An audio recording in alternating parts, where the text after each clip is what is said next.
Hello friends, welcome back to my channel. इस कहानी का एपिसोड 2 का वेट करने के लिए आपका बहुत बहुत शुक्रिया। चलिए जोधपुर से मुंबई की अधूरी कहानी को आगे बढ़ाते हैं। सूरज इंस्पेक्टर से मिलकर होटल रूम वापस आ जाता है।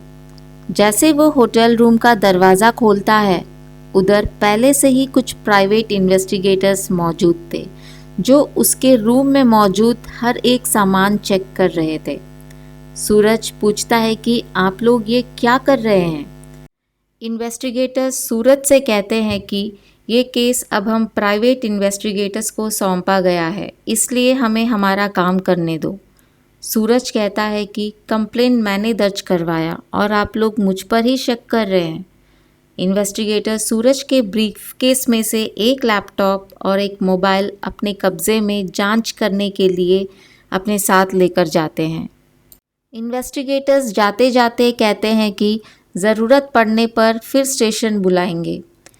इसी तरह 2 दिन और बीत जाते हैं। एक दिन इन्वेस्टिगेटर सूरज को अपना ऑफिस मिलने बुलाते हैं। सूरज जैसे इन्वेस्टिगेटर के ऑफिस पहुंचता है, उसे एक तस्वीर दिखाते हैं और पूछते हैं कि क्या यही तुम्हारी बीवी श्वेता है। सूरज तस्वीर देखकर चौंक जाता है, क्योंकि उस तस्वीर में श्वेता कार में किसी और इंसान के कंधे पर सर रख के दिख रही थी। सूरज कहता है कि हाँ, यही मेरी बीवी है। अभी किधर है वो, ये कहाँ जा रही है, उसके बाजू में वो कौन है। इन्वेस्टिगेटर कहते हैं कि ये उस दिन की तस्वीर है जिस दिन श्वेता मुंबई पहुंची थी, लेकिन श्वेता बांद्रा से पहले वाला स्टेशन पर ही उतर गई थी। सूरज कहता है कि मैं यकीन नहीं कर सकता कि श्वेता ने मुझे धोखा दिया। आप भले उसे ढूंढ लीजिए, लेकिन अब मुझे उसकी शक्ल नहीं देखनी है। इन्वेस्टिगेटर कहते हैं कि अभी ये नतीजे पर पहुंचना ठीक नहीं होगा कि उसने तुम्हें धोखा दिया। जो भी है, हम इन्वेस्टिगेशन जारी रखते हैं और कुछ पता चला तो हम तुम्हें खबर करेंगे।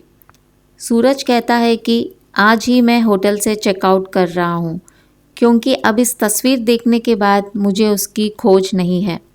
इन्वेस्टिगेटर कहते हैं कि इन्वेस्टिगेशन पूरी तरह से ख़त्म होने तक तुम मुंबई नहीं छोड़ सकते। उसके बाद सूरज होटल रूम चले जाता है और मजबूरन उसे कुछ दिन और मुंबई में रहना पड़ता है। अगले दिन सुबह सूरज को एक कॉल आता है और वो अजनबी कहता है कि तुम्हारी बीवी बहुत बड़ी मुश्किल में है, घबराने की कोई बात नहीं। मैं आपको एक एड्रेस मैसेज करता हूँ, उस एड्रेस पर पहुँच जाना। उस अजनबी ने जिस एड्रेस दिया है, उस एड्रेस पर सूरज पहुँच जाता है। सूरज अजनबी से पूछता है कि कौन हो तुम और श्वेता तुम्हें कहाँ मिली, कहाँ देखा तुमने उसे, कौन सी मुश्किल में है वो। अजनबी उसे उस जगह लेकर जाता है जहाँ श्वेता फंसी हुई थी।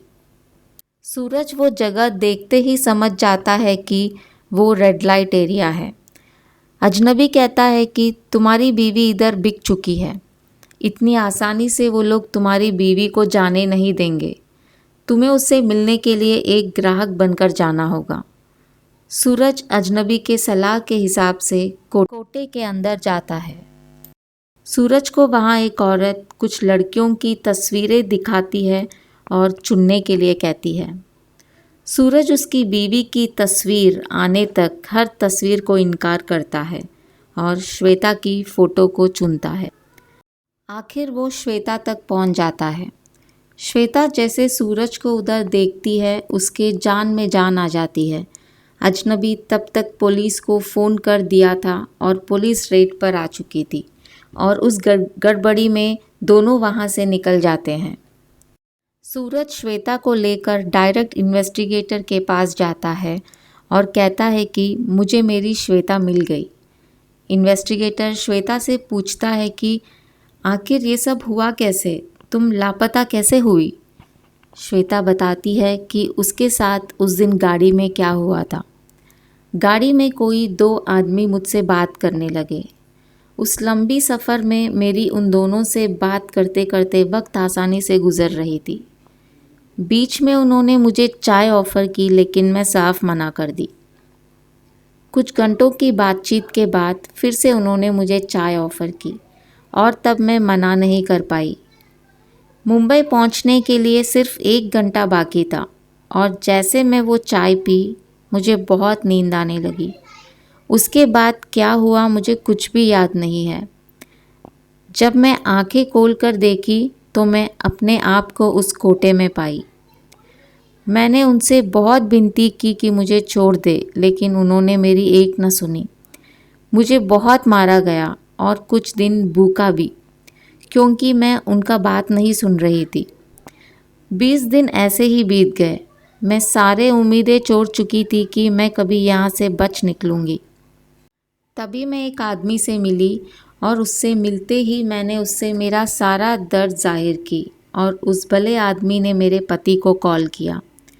इन्वेस्टिगेटर श्वेता के ज़ख्मों की तरफ इशारा करते हुए कहता है कि ये ज़ख्म फिर भी समय के साथ भर जाएंगे, लेकिन जो मैं अभी बताने जा रहा हूँ वो सुनकर जो ज़ख्म तुम्हें मिलेगा वो ज़िंदगी भर मिटेगा नहीं। श्वेता पूछती है कि ऐसी कौन सी बात है। इन्वेस्टिगेटर श्वेता को वो बात बताने से पहले सूरज को अरेस्ट करने का ऑर्डर्स देता है। वो मौजूद अजनबी, श्वेता और सूरज भी चौंक जाते हैं कि ये क्या हो रहा है। श्वेता इन्वेस्टिगेटर से पूछती है कि मेरे पति को क्यों अरेस्ट कर रहे हैं। इन्वेस्टिगेटर कहते हैं कि वो तुम्हारा पति सूरज ही था जो तुम्हें उस कोटे में पैसों के लिए बेच दिया। तुम पहली महिला नहीं हो जिसके साथ सूरज ने ये किया है। सूरज इससे पहले और 8 लड़कियों के साथ यही किया था और इसने हर मुजरिम की तरह यही सोचा कि ये कभी पकड़ा नहीं जाएगा, क्योंकि इसके साथ गायकवाड़ जैसे इंस्पेक्टर्स मिले हुए हैं। सूरज को कोर्ट में पेश किया जाता है और उसे उम्र कैद की सज़ा सुनाते हैं और वो अजनबी जिसका नाम कमल है उस दिन ठान लेता है कि श्वेता जैसे कई लोग ऐसे खोटे में फंसे हुए हैं, उन्हें उस दलदल से बाहर निकालने का शपथ लेता है। सो फ्रेंड्स, इस तरह ये कहानी इधर ख़त्म होती है। मैं आशा करती हूँ कि आपको कहानी पसंद आई होगी। रुकिए, आप इतनी अच्छी कहानी सुने, एक लाइक तो बनती है। चलिए मिलते हैं कल के नए एपिसोड में एक नई कहानी के साथ। इस बार की कहानी सिर्फ थ्रिलर ही नहीं बल्कि हॉरर भी है। तो चलिए मिलते हैं कल के नए एपिसोड में। तब तक के लिए please take care and be safe in this pandemic. Thank you for watching.